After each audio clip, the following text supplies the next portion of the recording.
So, contrary to popular belief and what you're seeing on your screen, I do not feel well right now. And the time is 4:50 p.m., about 40 minutes before class starts. And I'm not going. That's the beauty of being a professor, is you can actually, at some point, say, look, I'm just not doing it today.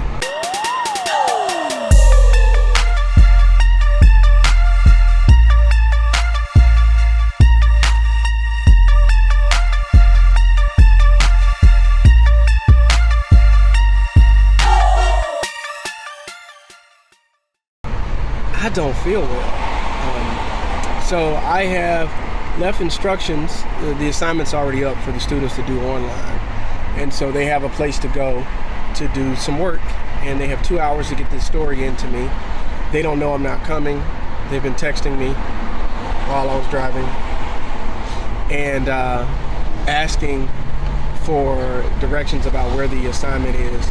The assignment is in a program that I use via email to let them know what's up. So they have all the instructions for what I want them to do, and they should be en route to the location now to go write, shoot, and edit their stories and get their packages within 2 hours done, while I am driving to my apartment.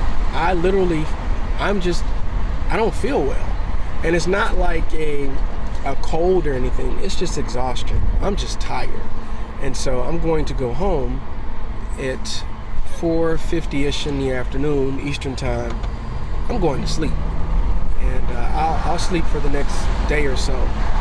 So we'll see if they're able to get their stories to me like they're supposed to. The question that I kept asking was, and the question of the night, was where was Dr. Kendrick? The student art exhibit where Professor Kendrick was nowhere to be found. Terrence and Dana was like, well, Kendrick said we meeting in the museum in Murphy. And I said, okay, cool. I'm glad y'all told me, because I would have been in the room. Dr. Kendrick wasn't in attendance, even though he texted me and said, I saw y'all working hard. And I knew he was lying, but we're gonna leave that out. I was just like, I was thinking he was just gonna pop out with his little selfie stick and be like, oh, y'all thought I wasn't coming. Y'all thought I wasn't coming, or something like that. So, that kind of threw me off that he wasn't there. mind you, this was an hour and a half after class started, and I was asking Zena and Jakar, where was Dr. Kendrick? And they was like, well, he said he was coming and never showed up. I said, oh, okay, well, I guess you can do that when you're a doctor, right? I'm not going. That's the beauty of being a professor. But overall, it was a great event. Too bad Professor Kendrick wasn't there. At 4:50-ish in the afternoon, Eastern time, I'm going to sleep. The student art project. So I came in here, I said, you know what, Chelsea, we're gonna get this story and we're gonna do it good. So I got my script ready, my stand-up. I had apparel on that day, so my assistant, she had to give me a blazer to wear. Shout out to her, I had the burgundy blazer. So I did that. The stand-up was really good. The lighting was perfect. The interviews were good. The B-roll, everything was good. It was a good moment. The James E. Lewis Museum of Art hosts its 55th Student Art Exhibition. This gives students not only the chance to outreach with other artists, but showcase their passion for why they love art. Various art pieces were displayed around the museum with the same motive of sharing a story. Senior Christina Shaler had a story of her own to share, entitled My Smallest Parts. These were only a few of the inspirational untold stories. Reporting from the James E. Lewis Museum, Chelsea T. Johnson.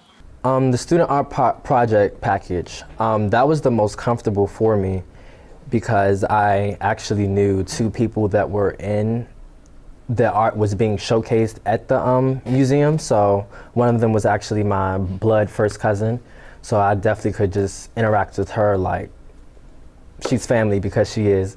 And another one is I'm in an organization with her and I communicate with her on a daily basis. So that kind of was second nature, and art is kind of second nature as well. That's kind of what I want to do after school is speaking about soft news and art projects and stuff like that. So that was the most comfortable for me.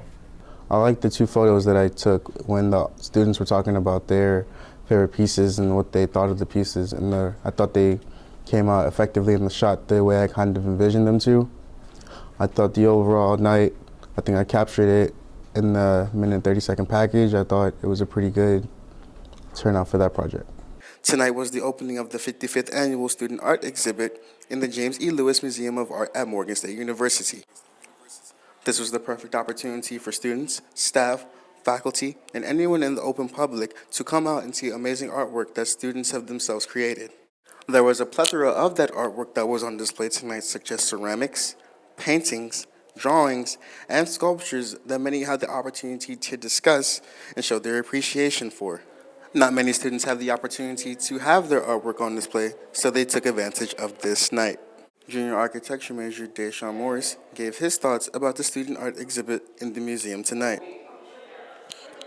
There's a lot of really good work. I enjoy a lot of the very political type stuff. Like there was a few paintings and drawings and some pop art pieces that started talking about issues that a lot of people address today. Reporting from Carl J. Murphy Fine Arts Center, I'm Terrence Smith.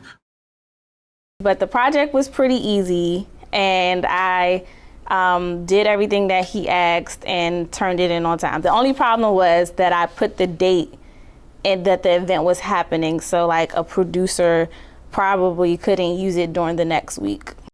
The James E. Lewis Museum of Art is hosting its 55th annual student art exhibit Thursday night from 6 to 9 p.m. in the Murphy Fine Arts Building. The event consists of students who want to feature their art.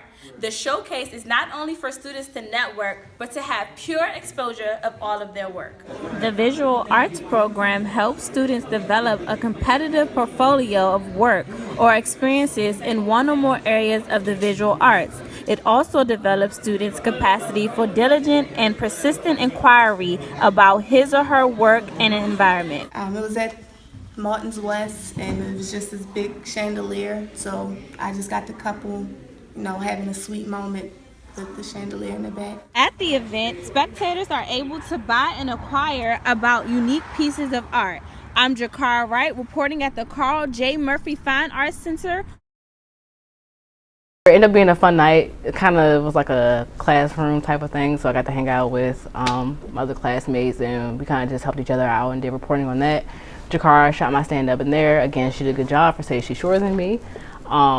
Visually, I felt like that was probably one of my best assignments. However, I got more photos than I did video, and that's the only thing that probably irritated me a little bit, because I know you kind of have to have an equal amount of both, and you don't want to have an overload of photos and not enough video. So that was one thing that I did learn. I got the message to go to the Murphy Fine Arts Center to do it. I was a couple of minutes late. I never stepped foot inside. I forget what I had going on, but I had a real rough day. But I tried to start with my stand-up on the outside, and then I had technical difficulties. I believe my mic had an issue, and then my tripod, something on it broke. So I really just gave up after trying. It was some good art in there, I'm a fake liker of artistry. You feel me? Like I fake like art. It's kind of cool. With that story, I was very comfortable with it. When I looked back at it after I submitted it, I realized that the mistake I make in a lot of my productions is that in between voiceovers, like I have a lot of dead air in between them, and I didn't realize that I do that. So I realized that. Students, guests, and faculty gathered today to look and admire the portraits, paintings, and sculptures that were displayed for the art exhibit. These pieces were created by not just art students in Morgan, but students of several other majors. Here at the 55th Annual Student Art Exhibit, students are given a chance to show their works to the public and hopefully leave a lasting impression. Reporting from Carl J. Murphy Fine Arts Center, I'm Sharice Hoffman. There was some food. The food was okay. I think it just tasted good because I was hungry. But there was this big cookie. It was chocolate chip. I remember it like it was yesterday. It was really, really big. And I said, oh, this is a really big cookie. So I ate it, and it was good. The food that was there, the chicken tastes like string beans. I didn't like that. But I did like the cookie, and I think it was some kind of juice that they had, some kind of tea and something like that. The food afterwards, the meatballs were so succulent with the sauce that they had over it. I don't know what sauce it is, but it is so bomb. The half and half. Thompson's is famous for that the juice that they have. I don't know what they do with it, but it was so good. The chicken wings were so good. They weren't dry. They were juicy. The cookies were good.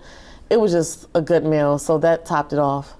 The student art project was probably the most easiest one all semester, mainly because we got food. That food was nasty. Everybody was hyped because we had chicken and meatballs, and that was filth. You know, that was also fun because we were all of our classmates and I, we were standing together eating, we were having a good conversation. So, you know, and I realized, wow, there's a lot of cool people in this class.